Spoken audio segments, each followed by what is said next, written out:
Alice said it. It's a good time to get a parrot. Why is that?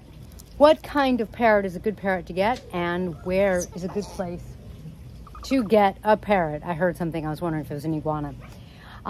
Hey guys, I'm Kaylin, the author of The Parrot Bliss Bond. I love parrots. I have over 20 species of parrots. This is my white-crowned Pionis Ale. And then actually I'll just show you. There's my dusky baby, dusky-headed conure. Let's talk parrots. If you're used to hanging out, thank you for being here. Let's get started.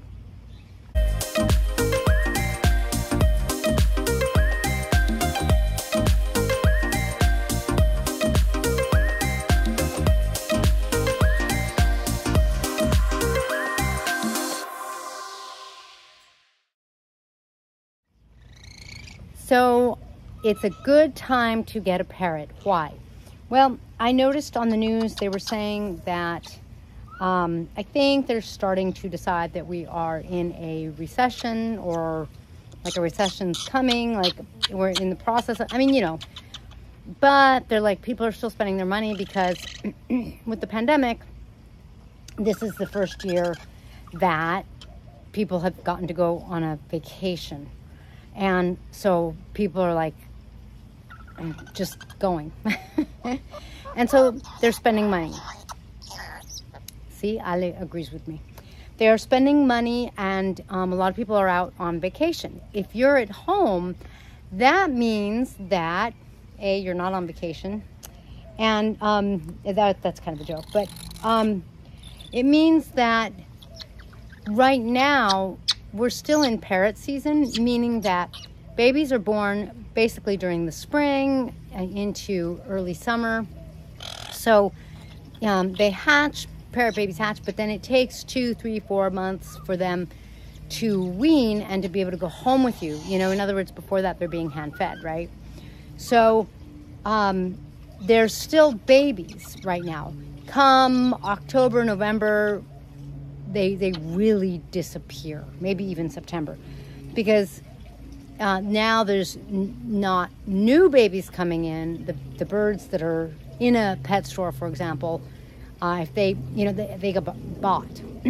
So right now during the summer, since people bought birds last year, if you're in the market to get a bird, this is a really good time. I wouldn't wait until the end of summer. I think, like, I would be shopping now if I was adding another bird. Your prices are going to be better, and your selection should be pretty good. If you wait a month or two, I'm guessing that the prices may not change, but the selection will start to, you know, go down, right? Because other people buy certain birds, and then there's less birds available. Now, what kind of bird do I recommend? Well, green cheek conures are the third most popular parrot species. First and second are budgies and cockatiels. And honestly, I think budgies are first, cockatiels are second, but, you know, yeah, that's got to be true. That's got to be true. So if you're interested at all in a green cheek conure, I think this is a really good time to get a green cheek conure. Oh, look, there's my dusky. Hi, sweetie. This is a Gian, my little girl. Alice, look at Ale, he's all puffed up. Who is that? Okay, I'm gonna put her down because she's getting a little nervous. So, green cheek conures are a really good price right now, and there are conures available. So it's a really good time. And if you know me at all, if you've watched my channel at all, you know I'm gonna say you should really get two, because they keep each other company, they stay healthier, they stay more social, and then if you don't have time to spend with them, they're better and happier and more socialized. If you do have time to spend with them, they will still be plenty social with you, because conures are just social parrots. Sorry about the noise, that's the roof being worked on. Sorry about the wet hair, I fell in the pool. We were getting our Indian ringneck out of that palm tree, and I didn't fall when I was coming down from the rock. There's the rock. but I like didn't step right. I don't know. So now I'm all wet. Okay, so now I've told you why it's a good time to buy and what parrots I recommend. I specifically have my dusky coming up and my Pyonis, because I have a friend who has a dusky and some Pyonises available, some white-crowned Pyonises, just like Ale. These are both really species that are really hard to find, and I would be looking for a second of each of these if I were in different circumstances. But right now, I have babies that I'm hand feeding, and one of my Mac monsters isn't doing well, so I'm having to take care of her, and so my hands are full and then some. So I'm like, I can't onboard. That's what I call it when I get a new bird. I can't onboard a bird right now. And my flock is complete. Now, the other thing that's going on is when I took my Mac monster, my Harlequin macaw, to the vet yesterday, my vet said that she's getting tired of diagnosing PDD. She's like, PDD has really made a comeback. PDD is proventricular dilation disease. It's a mouthful. And basically, you can think of it as your parrot's stomach, or let's not say your parrot's stomach. Let's say a parrot's stomach can't dilate, or can. Anyway, it can't get small and absorb the food they're eating. So instead, the food kind of goes through them, and their stomach, like the muscles, get bigger. It's a neurological related or neurological issue, and that's why they can't, the muscles can't do their thing. Hey. And Alice, I think, freaking out a little because Dusky's coming up. Hi, sweetie. Could you go on the other side, Dusky? I want them to get to know each other in case they have to be friends. I don't want them to kill each other. Okay. The easiest way to think of PDD is AIDS. It used to be called macaw wasting disease once upon a time, because basically a parrot will lose weight, and sometimes their ability to move, or their ability to move their feet, goes away. This is a terrible disease that my vet's like, the symptoms are different in every case. You can't test for it unless a bird has it, then they'll test positive, but a negative is like a non-result. It's crazy. So where I'm going with this is the PDD is making a comeback. She's seeing it a lot. I don't know her clients, I don't know if the PDD she's seeing is in new birds, is in old birds. I did not honestly think to ask her that. So because it's making a comeback, that means you really want to be careful. One problem with PDD is you can quarantine your parrot for 6 months. And the thing is, if you get a new parrot, the new parrot can be quarantined outside of your house for 6 months. Hopefully they're not by themselves, because then they're going to be really lonely. And that's kind of terrible. It's going to be making it hard to bond with them. But they can be a carrier and not be affected. And then when you bring them into your parrots, it carries over. So, and PDD, or with PDD, what can happen is your parrot can have, they think avian bonovirus maybe triggers it, causes PDD, maybe not. Scientifically, my understanding is it's there's no conclusions yet. It's just this big problem. It's just a death sentence for a parrot.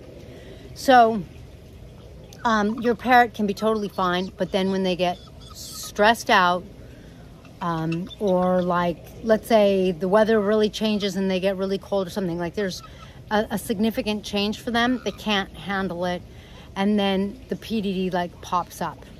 So my point is, you can quarantine, but it won't necessarily clue you into the fact that you're bringing in a bird with PDD. My purpose is not to scare the feathers out of you so that you don't get a new parrot. My purpose is to say, I think you want to be really wise and really cautious right now about what parrots you do bring into your home. Like I said, I think it's a really good time to get a parrot. I think it's a really good time to get a green-cheeked conure.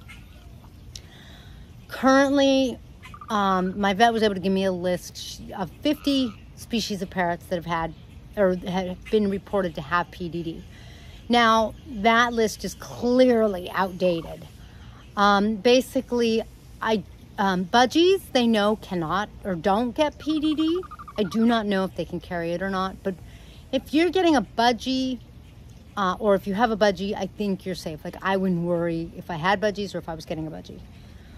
Otherwise, I think you have to consider that, yes, your parrot could get it. So, to me, what that says is I don't believe in living my life like in a bubble, right? My parrots, I'm gonna buy bubbles, and I'm gonna inflate the bubbles, and I'm gonna put my parrots in a hamster wheel so that they don't get anything. No, that's, I don't think that's a life. And so for me, it means that if I was bringing another bird into my house right now, I would really scrutinize kind of like where it's coming from. Now, someone had asked, where's a good place to get a parrot? Because there's a show coming up and I'm looking at going to the show, or should I get it from a breeder, or should I get it from a pet store? Here's the feather. That's a curse word that's been feathered over. Whether you go to a show, whether you go to a breeder, or whether you go to a really reputable or really unreputable exotic bird store, in any of these cases, you can get a sick bird or you can get a healthy bird. In any of these cases, they could have two birds in the same cage, and one has like some disease and the other one doesn't. It's just like humans. Sometimes babies are born with something. Sometimes they're born perfectly healthy. Hopefully they're born perfectly healthy more often than not. Of course, if you have unreputable, is that the right word? Unreputable people, whether it's the breeder, the store, or the someone at a show, and they don't do a good job of really feeding a healthy diet, of really keeping things clean, of making sure that the bird has clean, fresh drinking water every day, not tap water, because tap water, like maybe you have phenomenal tap water, maybe you have a reverse osmosis system, and if you know that the filters on your reverse osmosis system are good, then your tap water is fine. But otherwise, drinking water that you and I can drink can have bacteria that the birds can get sick with. So like I boil all the water and then I let it get to room temperature before I use it, which means I boil my water a day in advance. You could do bottled water, I assume. I don't particularly like bottled water. I like glass because I kind of feel like plastic, in the sun. Anyway, that's a different conversation. So my point is, it's really like how the person takes care of the bird. And one of the problems is no one's going to tell you that they're lazy feathers, that was a curse word, and that they don't take very good care of the birds. So one of the things that I would do if I was going to a show or if I was going to a bird store, I would look around. This may or may not clue you in. I would look around at, are the birds, this is a Japanese word, genki. Genki means kind of like active, like the smaller the bird, the more genki it is. Like if you think of a finch, they're like. If you think of a macaw is not like that, but they're not just like that. If the person has sleepy birds and it's noon, it might be because of that. Although if you're at a show or something, the birds are going to be stressed out. They're probably not going to be taking a nap. If you're at a pet store and it's noon, they might be taking a nap. So I would kind of measure, like kind of look at all of the birds, not just the one I'm interested in, and kind of like scan the scene and be like, are these birds animated? Are they genki or are they tired and a little lethargic? If they're a little tired and lethargic, is it because it's noon and it may be worth waiting an hour and coming back in an hour or so and seeing if they're now animated? Number two, the second thing I would look at is I would look at the rails and the trays. If you can see poop, like if you see a ton of poop, I mean, I don't think anyone would allow a ton of poop because it's like most people would be like, ew, that's so gross. But like if you see that, turn around and walk away and bless the birds because it's so not fair to the birds. If you see some poop, you know, birds poop. They poop. The smaller ones poop every now. So there's going to be some poop. Expect some. That's a great clue. Look at the poop. If you don't know your poop, your parrot poop, I don't blame you. Parrot poop is so hard because it's like, these colors are good, except unless you fed them this, or unless this, and then it's different. And, you know, parrot poop is like its own enigma, if you ask me. And that's not 100% true, but, you know, some basic things to look for. You don't want colors that stand out to you, like, you know, if it's like neon green, if it's red, if it's, I don't know, you know, like colors for a party, not good. If it's poopy colors, brown, green, we're in the right neighborhood. When parrots are fed a seed-based diet, it changes their poop's color. When parrots are fed colored pellets, it changes their poop.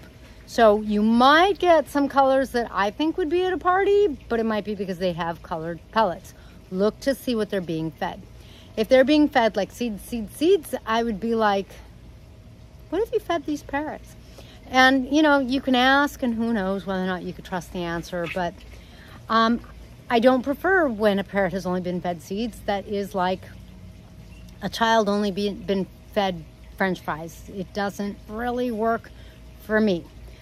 But, so I, number one, kind of look at how animated they are or are not. Number two, I kind of would like look at how much poop is there and does the poop look good. If you're seeing runny poop like diarrhea, not so good. Now, fresh vegetables make their poops a little more runny. Like I said, poop is like, if it's this, it's that, unless it's this, and then it's not that, and then your head is spinning. But, you know, kind of look at it and you'll kind of get a sense. Like if you go to a parrot store or a show and you look at cage, because I would look at several. I would look at more than the bird I'm interested in. I would kind of look at the landscape. So you go to vendor at a show and kind of look to see, now how's this landscape? How animated are these birds as active as the other birds? Maybe all the birds are kind of taking a lull because they do take a nap during the day. Maybe these birds' poops are different colored than those, and maybe that tells you something. Some of it is absolutely just you sort of like trying to be intuitive. And some of it, as you're trying to be intuitive, you will get a little more intuitive and you'll kind of get a sense. And I think that when you look at these things, you'll be like, okay, I don't really know what I'm looking at, but I do kind of see what Kaylin's saying. You know, maybe these birds are more this, maybe these birds are more that. You know, you'll kind of pick up on some things and you get a feel. I would definitely talk to the vendor. Of course, the vendor could be a salesperson who has nothing to do with anything, and they might not really know how the bird was raised and how they are or are not taken care of. You would think that they would, but you know, it's hard. There are a lot of unknowns.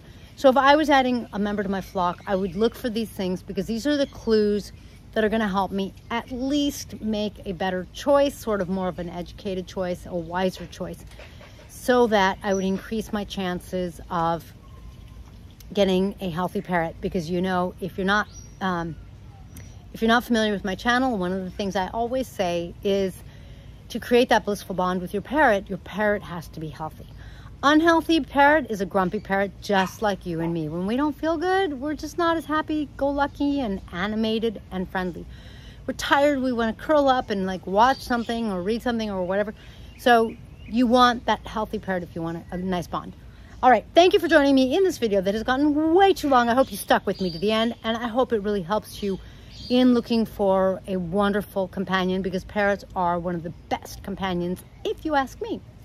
I know you didn't ask me, but you know, you hung out to the end. So thanks for joining me. I hope you think I'm funny. I had a lot of fun talking with you. I will catch you in the next feathered video. Make sure to like and comment, please.